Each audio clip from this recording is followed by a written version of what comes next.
Bonjour à tous et bienvenue dans ce nouvel épisode de construction d'un platformer avec le moteur de jeu Godot. Donc la dernière fois, on avait bien fini les trappes d'or et on avait un jeu qui commençait à être plutôt sympathique. C'est-à-dire un personnage qui peut sauter, peut se baisser, peut monter des échelles et des ennemis qui font des allers-retours sur des plateformes données. Donc c'est bien, mais on veut plusieurs choses maintenant. On veut que les ennemis puissent faire des dommages, donc qui soustraient un nombre de points de vie.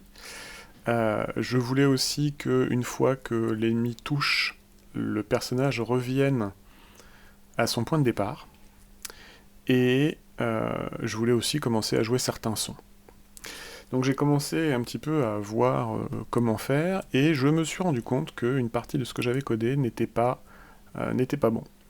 Donc on va recoder, on va refacto une partie de ce qui a été codé, en particulier sur tout ce qui est animation. À l'origine, l'animation se faisait avec un animated sprite qu'on a dans Player, que j'avais appelé Player Animation en plus. Alors ce qui est assez drôle, c'est que quand on va dans Godot et qu'on cherche un node, il y a déjà un node qui s'appelle Animation Player. Et en fait, c'est celui-là qu'on va utiliser pour notre player parce que, en voulant rajouter des sons couplés à des animations, je me suis rendu compte que c'était très compliqué parce que, justement, cet animated sprite, il n'est pas fait pour ça. Il est fait pour animer des sprites, mais des sprites qui, eux, ne bougent pas. C'est-à-dire, il va pouvoir animer un flambeau, ou il va pouvoir animer des pièges, mais ces pièges ne bougent pas sur la map. Donc on va être obligé de refaire une partie de ce qu'on a fait, mais pour plus de facilité par la suite. Donc ce qu'on va faire, on va commencer tout de suite. On va ajouter un nœud enfant, et ça va être donc un animation player. Cet animation player, il va se nourrir d'un sprite. Donc on va ajouter un nœud enfant, un basic sprite, que voici. Et dans ce sprite, on va mettre une tilemap, enfin pas une tilemap en fait, une animation character sheet que je vais vous montrer. Donc player. En fait, toutes les petites animations que j'avais faites et que j'avais extraites venaient à l'origine de ce fichier où en fait il donne toutes les animations les unes après les autres. Et pour s'y retrouver, l'auteur de ce frame, de cette animation frames, il nous avait dit, bah voilà, quand tu veux run, il faut run les différentes animations, enfin les différentes frames qui sont là. 4, 4, 7, 6, 5, etc. Partant du principe que l'animation commence à 0, donc là c'est 0, 1, 2, 3, donc 4, 5, 6, etc. Et donc il nous dit, voilà, pour animer, fais cette suite, et ça devrait être bon. Donc comment on fait ? On va déjà commencer par faire le sprite, et dans la texture, on va glisser l'intégralité de ceci. Du coup, on se retrouve avec un énorme... toute l'animation frames, ça ne nous sert pas. Enfin, pas tel quel. On regarde que dans notre animation frame, il y a 4 colonnes, et il y a 2, 3, 4, 5, 6, 7, 8, 9, 10, 11, 12. Et il y a 12 rows, enfin 12 lignes. Pour ce faire, du coup, quand on est dans Sprite, vous allez dans Animation, et là vous allez basiquement lui dire, voilà, en Vertical Frame, il y en a 4. Vertical Frame, et en Horizontal Frame, non, Horizontal Frame, il y en a 12. Non, je dis des bêtises, c'est 4 là et 12 de l'autre côté. Et hop, on se retrouve avec notre personnage. On va cacher l'animation player. Dans le transform, on va dire que je vais le mettre à 3 pour avoir la même taille. Et toutes les frames, en fait, sont condensées en un. Et si on appelle, par exemple, la frame, ça c'est la frame 0, si on appelle la frame 1, la frame 2, la frame 3, etc. Donc toutes les frames sont maintenant, entre guillemets, appelables avec un index, ce qui va nous servir. Maintenant, on va dans l'Animation Player, et on crée une nouvelle animation. La nouvelle animation, on va l'appeler, par exemple, Idle. Et là, vous allez avoir des pistes. Alors, comment ça fonctionne? En gros, vous allez pouvoir linker une animation à tout un ensemble de pistes, tout un ensemble de tracks, comme on dit. Ce qui est en gris ici, c'est la longueur de l'animation. La longueur de l'animation, comme on voit, elle fera 1 seconde. On va changer ça à 0,8. Ok, et on va jouer à Idle. Comment on va jouer à Idle? Tout simplement en ajoutant une piste. On va dire que c'est une piste de propriété. On va chercher cette piste de propriété sur le sprite, parce qu'on veut quelque chose dans le sprite qui nous intéresse, et on veut exactement le frame. Ok. Une fois que c'est fait, on retourne dans le sprite, et là maintenant vous voyez qu'il y a des petites clés qui sont apparues. Et donc on va regarder exactement à quoi correspond idle. Idle c'est 0, 1, 2, 1. Donc on va prendre la frame 0, oui. La frame 1, oui. Comme vous voyez, elles s'ajoutent les unes après les autres. La frame 2, oui. Et on va revenir à la frame 1. Et on est bon.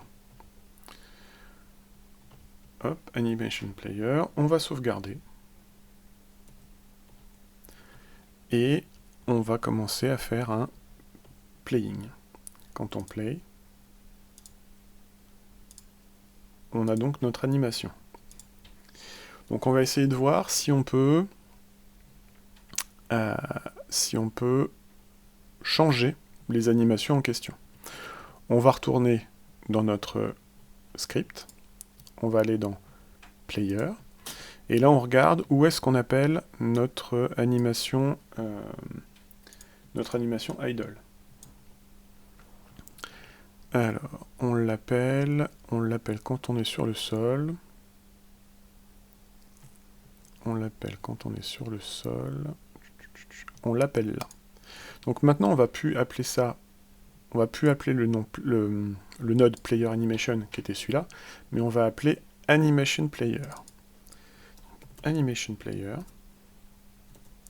OK. Et on va faire aussi une petite chose. Le Player Animation, c'est là qu'on faisait le flip. C'est sur le Player Animation. Maintenant, les sprites n'appartiennent plus à l'animation. Les sprites appartiennent au node sprite. Donc là, du coup, on va appeler sprite et on flip à ce moment-là. On va voir si ça marche. J'ai peut-être été un peu rapide, ça se trouve je me suis trompé. À première vue, ça a l'air de fonctionner. Ok. On va créer donc les autres animations. Donc on retourne dans Animation Player. On va faire une nouvelle animation. On va l'appeler celle-là, on va l'appeler Walk. Ok. Elle va prendre aussi 0,8 comme la précédente. Très bien. On va la remettre au début parce que c'est important. On ajoute une piste de propriété. On cible le sprite. Et dans le sprite, on cible les frames. Donc, run, on nous dit quoi? Run, c'est walk en l'occurrence, 4, 4, 7, 6, 5, 5, 6, 7. Ok, on va copier ça parce que...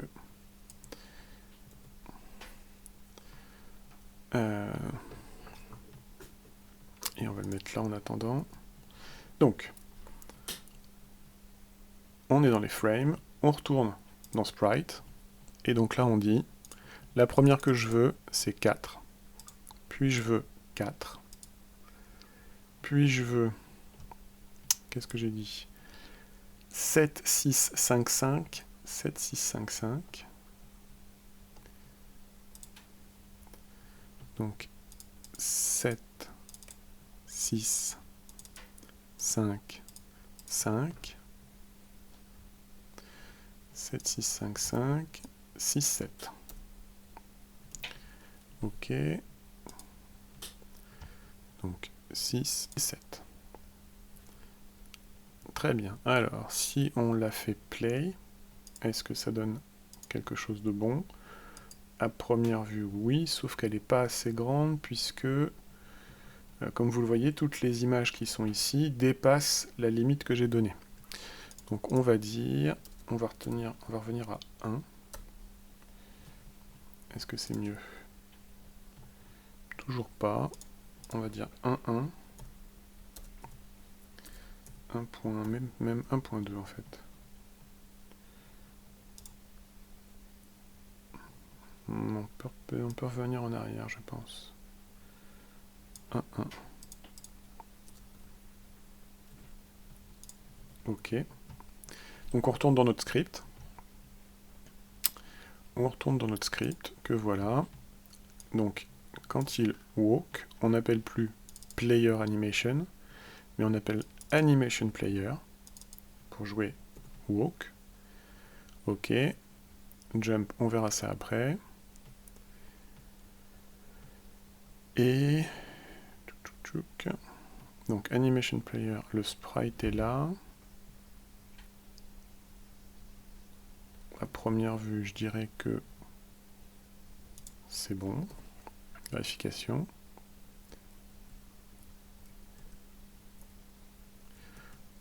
Ça n'a pas changé, on est toujours bon. On va faire le jump et on va faire le jump, le crouch on verra après parce qu'il est toujours pas là. Il faut que je le crée. On va faire le jump. Donc on revient sur player, animation player, nouvelle animation, nouveau. Donc on a dit jump. Ok. On met ça au début, on ajoute une piste de propriété, on va sur le sprite, on retourne sur la fiche, pour jump c'est 4. Juste une frame. Hop. Ok, donc on retourne sur sprite. La frame, on dit que c'est la 4. On l'ajoute. Du coup, on va augmenter. Elle ne fait que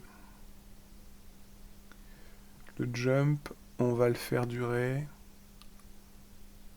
1 seconde, c'est bien 1 seconde.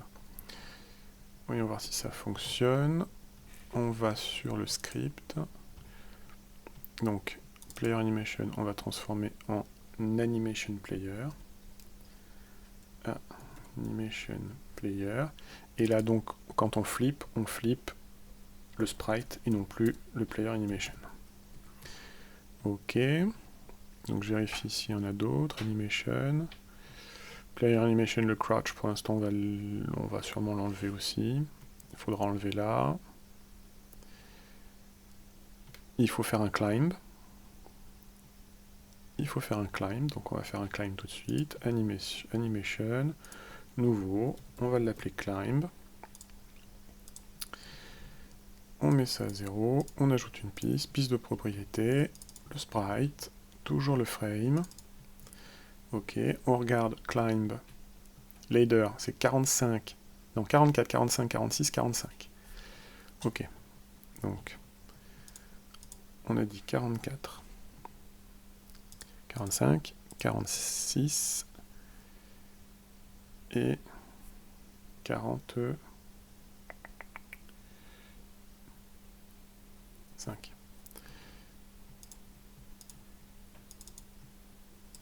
Ok. Climb, si on la joue, on va retourner en 2D. Si on joue climb, à première vue c'est bon, par contre on va la descendre un petit peu, on va dire 0,5. Est-ce que c'est mieux? Non. On va dire même 0,4. Ok, donc là on est bon. Ça marche. Donc on retourne dans notre script. Le climb, donc c'est animation player. Et animation player, stop. Donc on modifie ça, on relance toujours. Alors moi j'ai l'habitude d'énormément tester, chaque fonctionnalité que je fais est testée systématiquement. Ok. L'animation se fait bien. Crouch. Bah, crouch, je ne l'ai pas faite, donc on verra après. Est-ce que je monte sur la laideur? Oui. Hop, ça continue à marcher comme on voulait. Ok, on va quand même faire crouch avec swim. Swim, c'est 12, 13, 14, 13. 12, 13, 14, 13. Donc, on en est à 2D. Animation. Animation nouveau. Donc, on a dit crouch. Ok. On se met là. On ajoute une piste de propriété qui est le sprite. Le frame. Et on retourne dans sprite pour dire 12. Oui, 13, 14. Et 13. Ok. Et donc là, on dit une longueur à 0,4. Si on l'anime, ça a l'air de fonctionner. Si on l'anime en boucle, ça donne ça. Ok. On arrête le boucle. On la remet au début. On est bon. On retourne dans le script.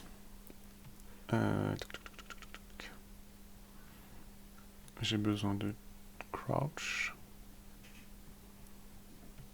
Donc là on fait animation player, crouch, et là on flippe le sprite. Ok. Animation player, le sprite, animation player, on est bon, animation player, le sprite. À première vue, tout a été transformé, ce qui veut dire qu'on peut supprimer ceci. Ok. Et il va falloir refaire un petit peu les collision shape du coup. On sauvegarde, on vérifie si ça marche bien. À première vue, ça marche comme avant, mais ça va nous permettre de faire des choses un peu plus sympathiques parce qu'on a découplé l'animation du sprite. Et surtout, l'animation va pouvoir, par exemple, porter un son. Là, ce qu'on va coder aujourd'hui, c'est quand le monstre quand le warrior nous tape, nous touche, à ce moment-là, on va die et on va réapparaître à notre lieu de spawn. Donc ça, on va le faire. Pas tout de suite. On va commencer par mettre du son. Le son, c'est un truc un peu sympa. Donc, on fait l'animation. Par défaut, la current animation, ça va être l'idle. Je trouve ça mieux. Ok. Idle. Donc là, on est bon. Comment on va faire du son? Eh bien, on va tout simplement rajouter un nouveau node, qu'on n'a jamais fait pour l'instant. Alors, on va rajouter un node enfant. Pour l'instant, on va mettre un node 2D qui va nous servir en fait de wrapper. Et on va l'appeler Sounds. Et à l'intérieur, on va rajouter un audio stream player. Cet audio stream player, le premier, on va l'appeler Jump. Et on va, comme pour les assets visuels, on va simplement choisir le son. Alors en l'occurrence, j'en ai choisi certains. Il y en a un qui s'appelle Jump en OOG. Et je vais le mettre là. Donc dans le sound, je sauvegarde. Et maintenant, quand je vais dans mon player, mon script, je vais dire que à chaque fois que j'appuie sur Jump, basiquement, alors, où est-ce qu'il est mon input Jump? C'est quand je suis sur le floor. quand je suis sur floor, donc if isAction jump pressed, jump, à ce moment-là, je vais dire, ben, je saute. Je vais appeler $sounds.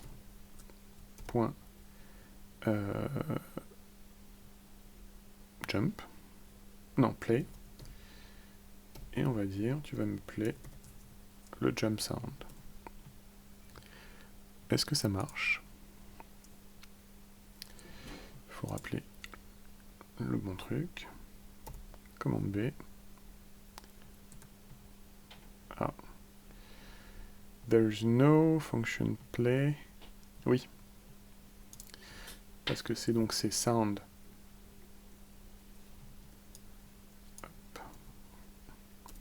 Sound.jump.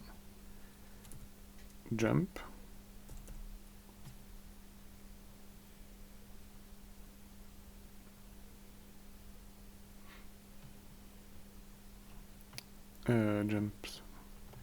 Sounds. Jump. C'est pas un point, on est sur un path. Jump.play. Et là tu vas me play jump. Il y a une autre façon de faire, que je vous ai jamais montré, qui est assez simple en fait. Vous prenez ça et vous glissez. Ça vous donne le path. Donc, on play jump. Si on relance, normalement, à chaque fois qu'on va appuyer sur le bouton, ça ne marche pas. Invalid type of function play in audio stream cannot convert one argument from string to float. From string to float.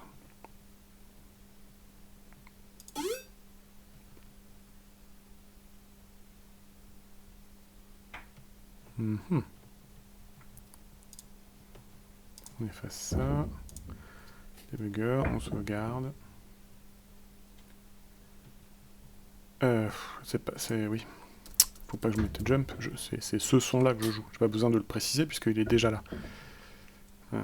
Hop, on recommence. Et voilà, le son est là. Alors, vous pouvez faire des petites modifications. C'est-à-dire que vous retournez dans votre son et vous pouvez par exemple modifier le volume. On va le mettre à -10, qu'il soit moins prégnant, on va dire. Voyons ce que ça donne. C'est pas mal. On pourrait avoir un son quand il monte ou descend une échelle, par exemple. Et on pourrait aussi avoir un son pour quand il va mourir. Donc ça, c'est la première chose de faite. Maintenant, on va s'occuper de faire ce qu'on appelle un checkpoint. On le voit assez régulièrement dans des jeux type Mario, c'est-à-dire que vous arrivez à peu près à milieu du niveau, et vous allez avoir une sorte de petit poteau qui vous indique que vous êtes à la moitié, et quand vous passez ce petit poteau, quand vous passez cette zone, à ce moment-là, si vous devez perdre une vie, vous reviendrez non pas au début du jeu, mais vous reviendrez à ce checkpoint. Le checkpoint, on va le faire en utilisant un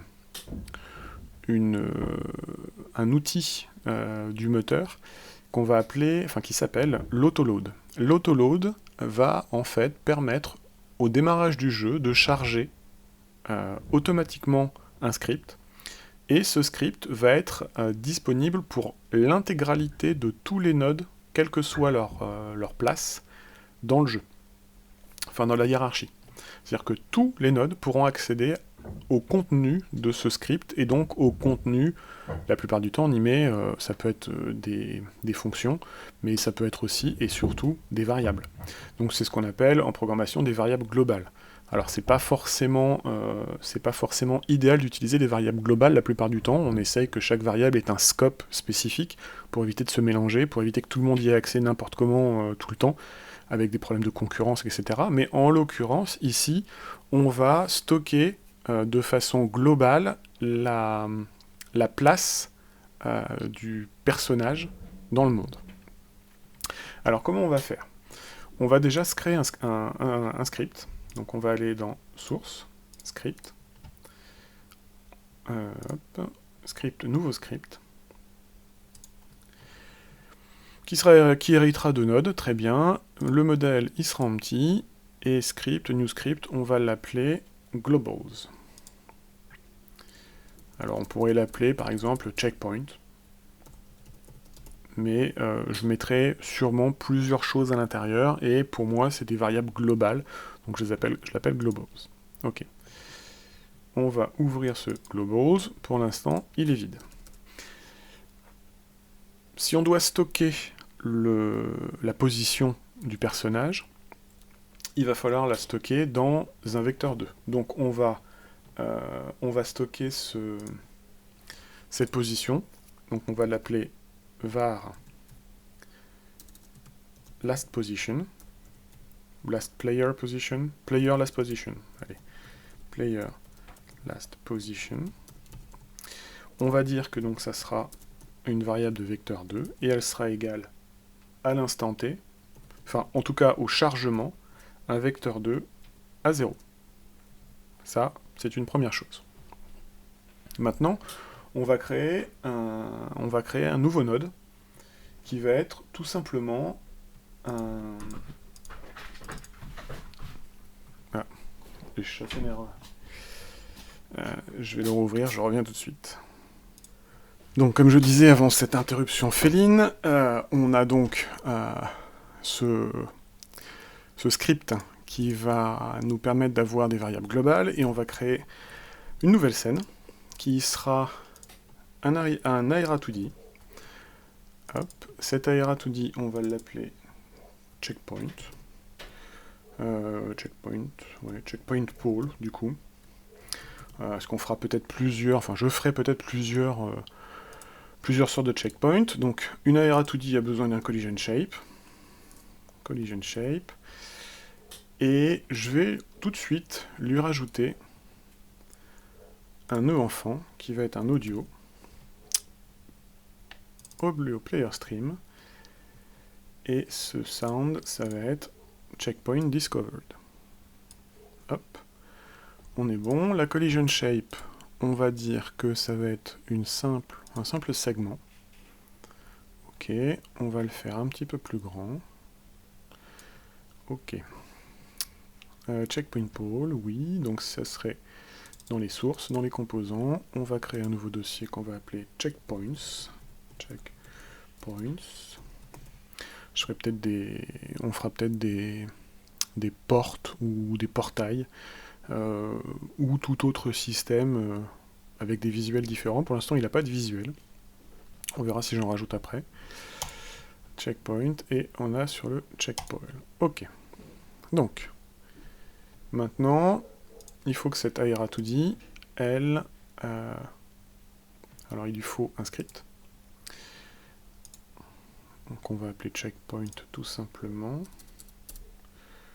Checkpoint, oui, parce que pour le coup, s'ils n'ont pas tous le même visuel, ils auront tous le même comportement.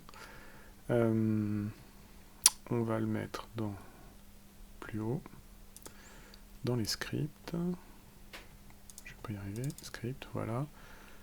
Et on ouvre. On va le mettre en empty et on le crée. Alors, dans ce checkpoint, on va rajouter en fait des signaux. Les signaux. Donc on retourne dans checkpoint, on fait node, et on va faire un body entered. Ok, checkpoint body entered, ok. Et on va dire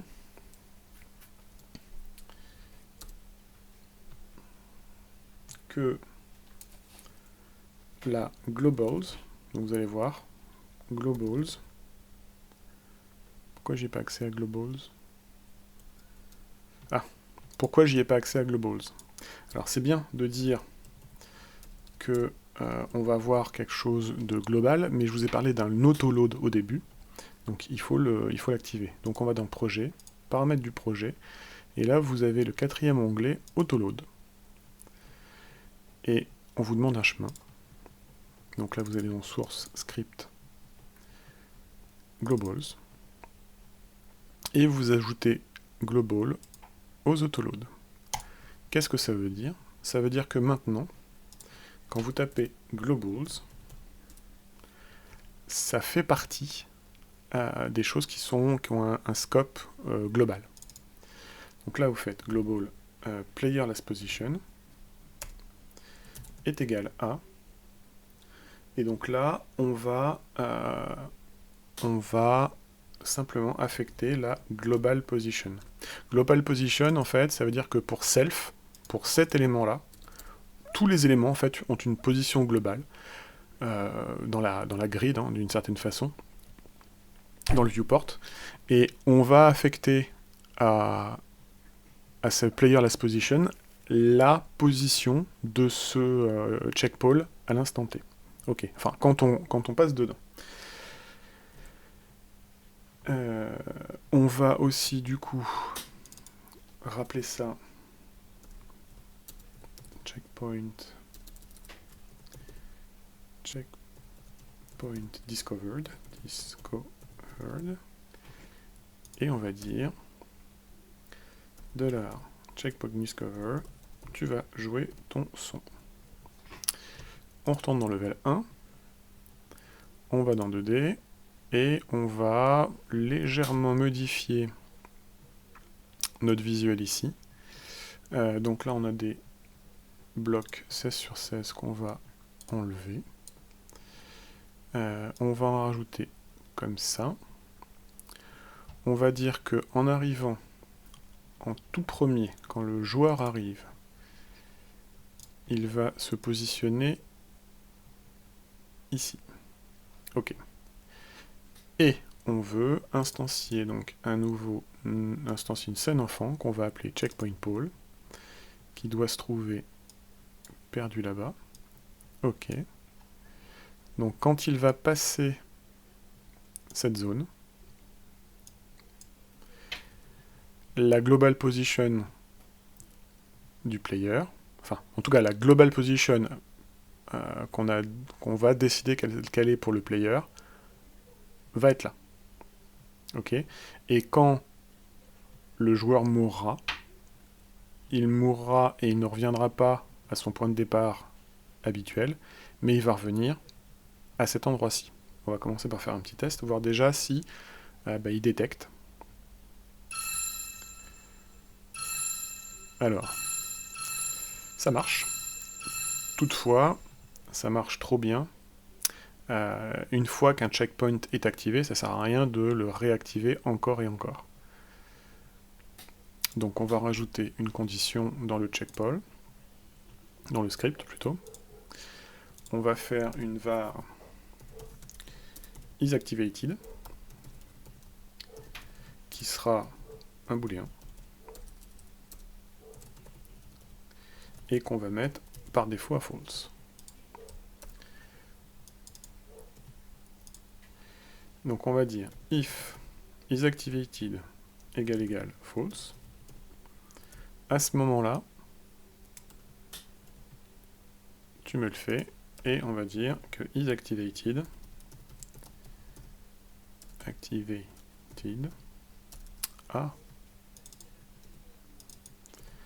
est égal à true. Voyons voir si c'est mieux. Et on ne le fait qu'une fois. Très bien. Maintenant, on va vérifier que notre variable globale fonctionne bien. On va aller dans level, on va aller dans le script, ou dans le script de player, pardon. Et dans le func process, on va faire un print de globals.player last position. Donc si tout se passe bien, quand je vais arriver dans le jeu, je vais être à 0, 0. Une fois que je vais passer le checkpoint pole, je vais être en 302 ou je sais pas. On va voir où est-ce que je vais être justement. On teste. Oui, mais on teste. Il faut pas que je sois en plein écran ici, sinon vous allez rien voir. On recommence. CTRL B. Donc là je suis bien au 0, 0. Et quand j'arrive, ma nouvelle position par défaut pour mon joueur, quand il va respawn, ça va être 392-136. Ok. Donc ça c'est fait. Maintenant, on va s'occuper, justement, du fait de mourir. Ou en tout cas, de perdre des vies. Alors pour perdre des vies, on va retourner dans Player, et on va déjà se rajouter une nouvelle petite variable qui sera le nombre de vies, qui sera donc un int, et qui par défaut est égal à 6. Donc ça, c'est une première chose. On va aussi se rajouter un state, parce que du coup, mourir est un état. Pas un état enviable, mais un état malgré tout. Et maintenant, on va dire que qui est-ce qui va nous envoyer l'information, en fait? Est-ce que c'est le joueur qui va récupérer l'information, ou est-ce que le joueur va être abonné à, ce qui va lui arriver? L'idée, en fait, c'est quand on va aller regarder dans Ennemi, et on va faire en sorte que c'est l'ennemi qui envoie l'information. Alors ça veut dire qu'il va falloir aussi modifier notre ennemi. Donc on retourne dans les composants, on va se mettre directement dans ennemi et pas dans ennemi warrior, et on va rajouter une ARA2D. On va rajouter une ARA2D. Donc on ajoute un enfant, ARA2D. Ok. Cette ARA2D, bien évidemment, va avoir une collision shape, comme d'habitude. ARA2D, ajouter un enfant, collision shape. Cette collision shape, elle va être un rectangle. Et on va faire en sorte qu'elle est un petit peu plus grande que ce truc-là. Ok. Qu'est-ce qu'on va dire? On va dire que quand je vais avoir... Alors on va l'appeler Earthshaker. Est-ce qu'il détecte la blessure? Checker. Ok. Est-ce que je détecte la blessure? Oui. Donc on va vouloir dire que quand un body entered, donc sur l'ennemi, on Earthshaker body entered, on connecte. Ok. Donc on a on a une nouvelle fonction qui est arrivée sur les scripts d'ennemis. Et là on va dire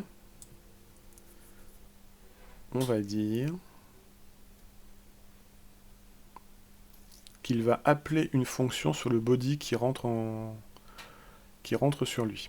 Donc on va dire body .getEarth. Alors ça c'est une fonction qu'il va falloir qu'on écrive. Earth, c'est mieux comme ça. On va faire un check. Alors c'est une bonne habitude de faire ça parce qu'en fait il peut y avoir tout un ensemble de body qui vont entrer en collision. Imaginons qu'on n'ait pas modifié les layers des ennemis, les ennemis rentrent en collision. Et là, ça aurait voulu dire que l'ennemi appellerait une fonction getEarth, sauf que l'ennemi, il n'a pas de fonction getEarth. Donc on va faire un petit check, on va dire if body as method. Donc est-ce qu'il a une méthode getEarth? Si il a une méthode getEarth, à ce moment-là, tu l'appelles. Sinon, il ne se passe rien. Ça veut dire qu'on retourne sur le player,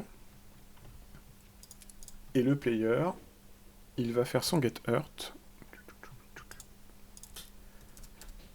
Donc, function getEarth. Ça prend pas de paramètres, ça renvoie rien du tout, donc void. Et on va dire que, basiquement, lives est égal à moins égale 1. Donc on lui enlève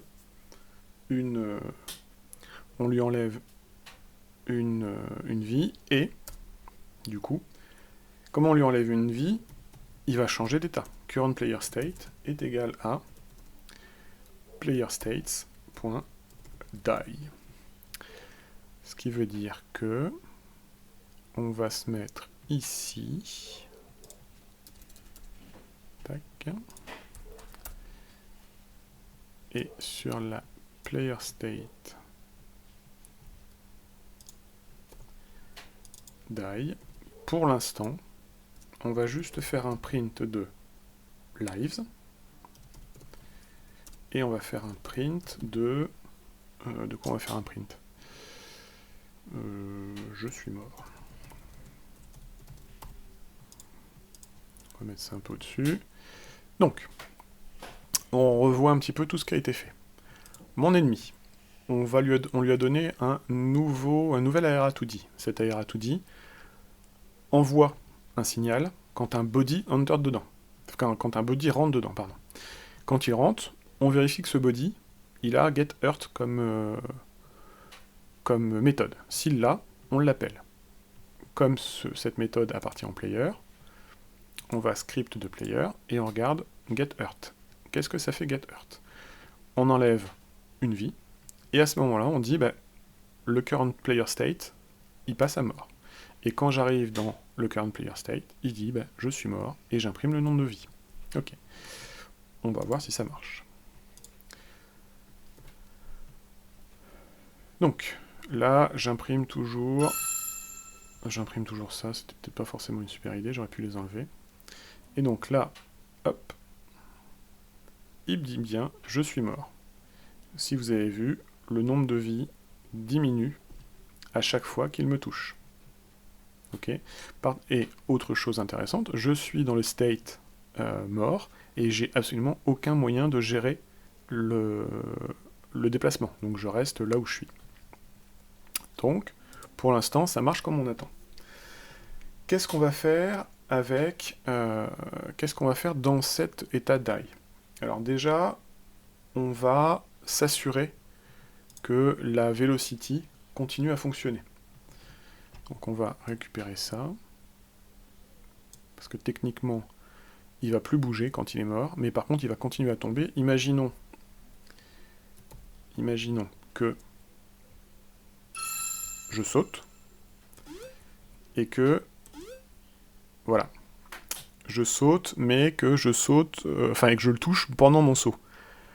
Il faut que mon personnage continue à shooter, parce que sinon, il va se retrouver au milieu de nulle part. Donc on rajoute ceci. Si on rajoute ceci, donc ça on va l'enlever, si on rajoute ceci, ça veut dire qu'il va falloir faire un move and slide à la fin. On refait un test. Est-ce que la logique était bonne?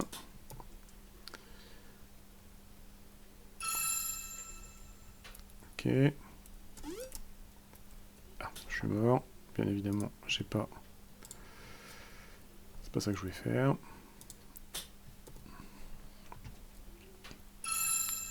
Faudra que je descende un peu le son de ce truc, parce que c'est pénible, je trouve. Décidément. Je sais pas pourquoi je veux faire un jeu de plateforme, je suis pas bon au jeu de plateforme. Alors, on recommence. Je vais y arriver. J'y crois à mort.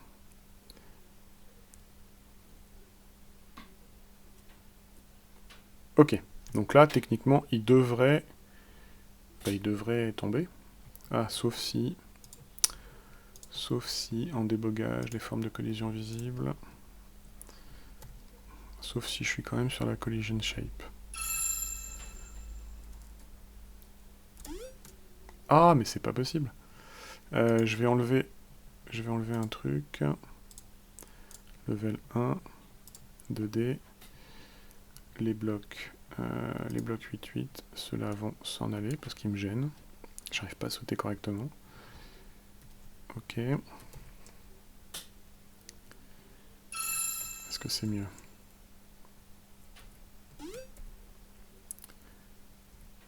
C'est marrant ça. J'ai bien fait d'insister. j'ai bien fait d'insister pour la simple et bonne raison que la collision shape que j'ai fait dans Enemy, elle va pas au-delà. Elle va pas au-delà de ça, donc il faut que je la fasse monter. Ok.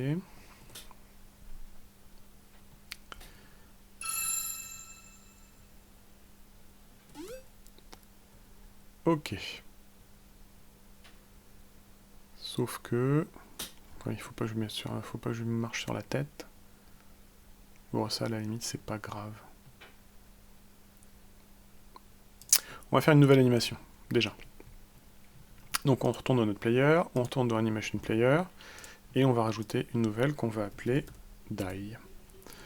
Die. On va retourner sur notre Animation Frame. Il en a prévu une.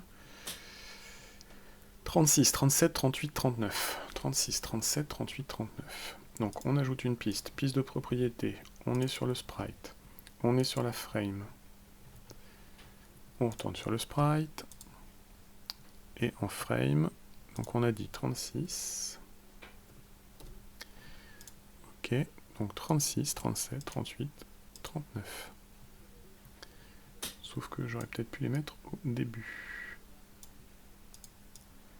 Ok. Et cette animation va durer 2 secondes. Je vous expliquerai après pourquoi. Donc, si on la play, hop, il est mort. Très bien. Est-ce que ça peut se chevaucher, ça? Tous les 0,1, on va dire tous les 0,05.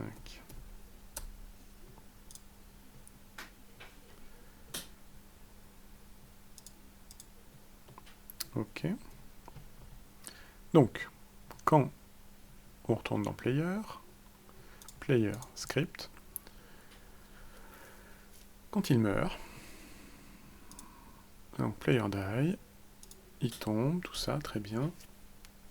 Et on va dire de la Animation Player, Play, et là tu vas me play, bah là j'ai le choix, die. On va faire un petit test, toujours.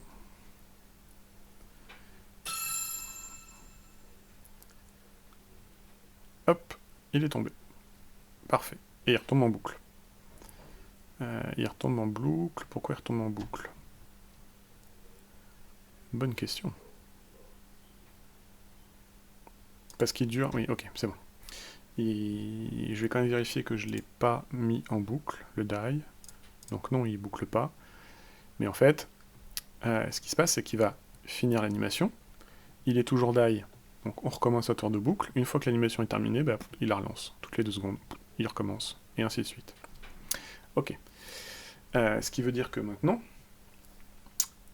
alors on va faire un truc. On va pas oublier continue. Même si on est à la fin, on n'oublie pas. Il faut que ça devienne un réflexe. Et là où ça va devenir intéressant, c'est que on va pouvoir rajouter sur la piste die, on va rajouter une nouvelle piste de propriété, et on va rajouter un nouveau son, ici. Donc ajouter un nouveau enfant, ça va être un audio, player stream.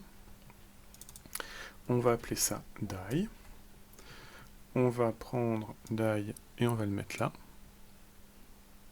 Ok, on sauvegarde.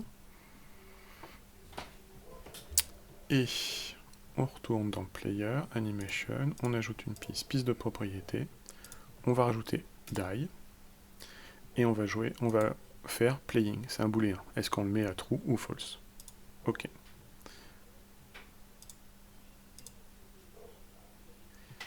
Alors là, pour qu'il apparaisse, il faut que vous cliquiez dessus. Hop. Et que dans ressources, pourquoi j'ai pas accès?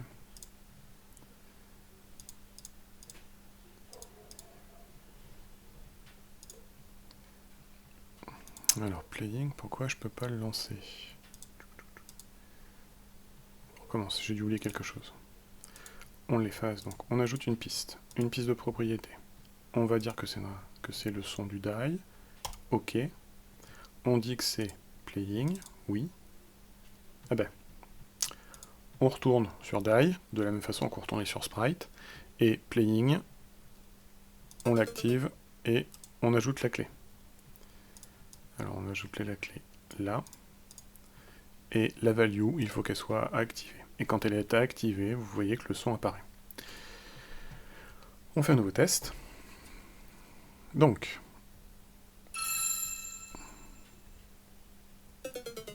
pouf, ça fonctionne. Donc par contre, à un moment, il va falloir en sortir de ce state. Donc on est bon. Maintenant, il va falloir faire un signal. Alors, il va falloir faire signal, on va revenir. Et je vais vous expliquer. On va. Donc on se déplace, on meurt, on lance l'animation, enfin on passe dans le state, die et on lance l'animation. Et moi je veux que après que l'animation se termine, donc après les 2 secondes, c'est pour ça que j'ai mis 2 secondes tout à l'heure sur l'animation ici, c'est pour ça que je l'ai mis aussi longue, après ces 2 secondes, je veux que la position de mon personnage soit la position globale dont je me souviens, que j'ai récupéré quand je suis passé sur le checkpoint, et je veux qu'il arrive là. Donc comment on va faire ça? On va, sur l'animation, aller dans le node, donc animation player, animation finished, on clique, on le connecte à player. Donc, quand l'animation se termine, qu'est-ce que je veux?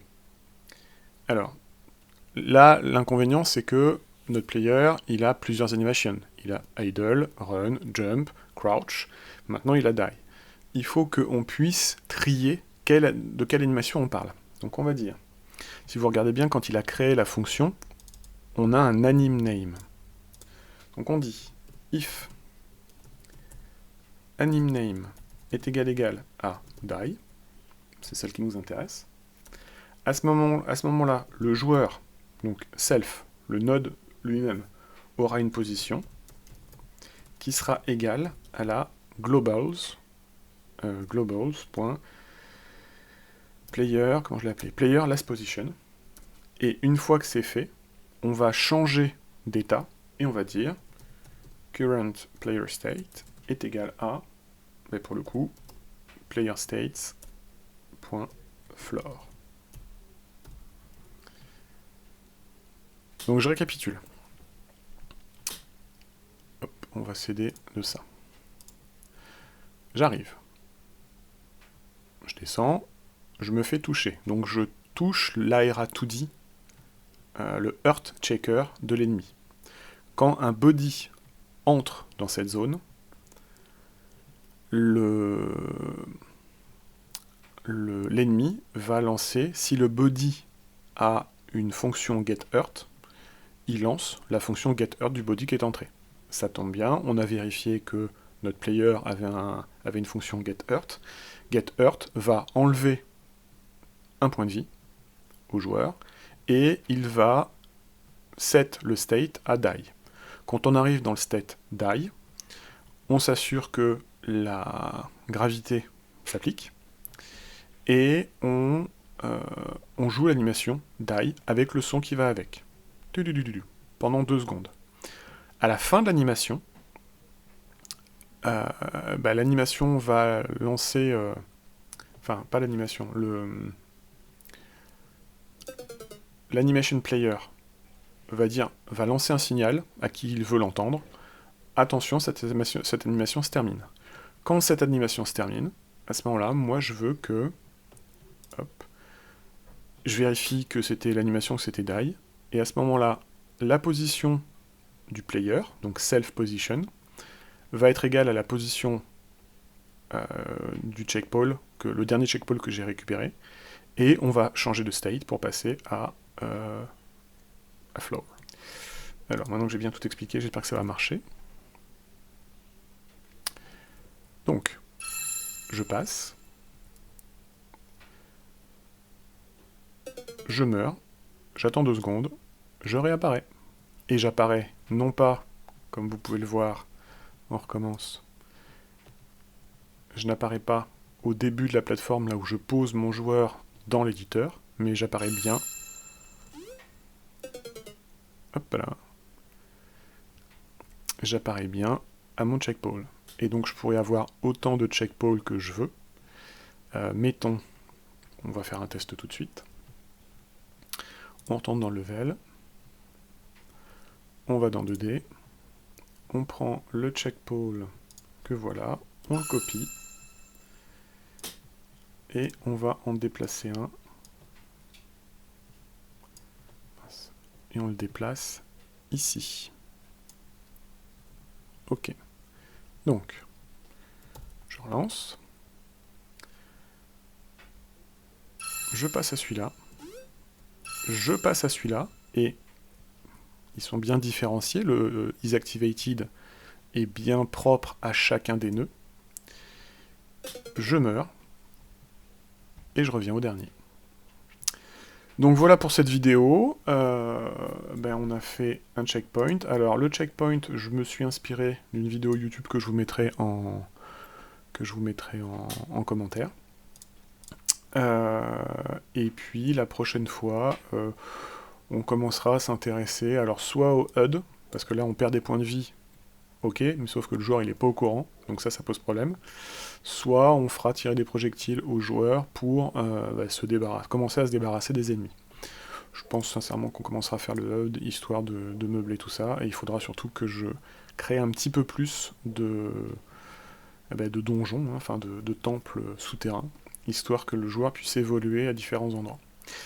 Merci d'avoir regardé. Si vous avez des questions, n'hésitez pas à les poser dans les commentaires, et en attendant, codez bien.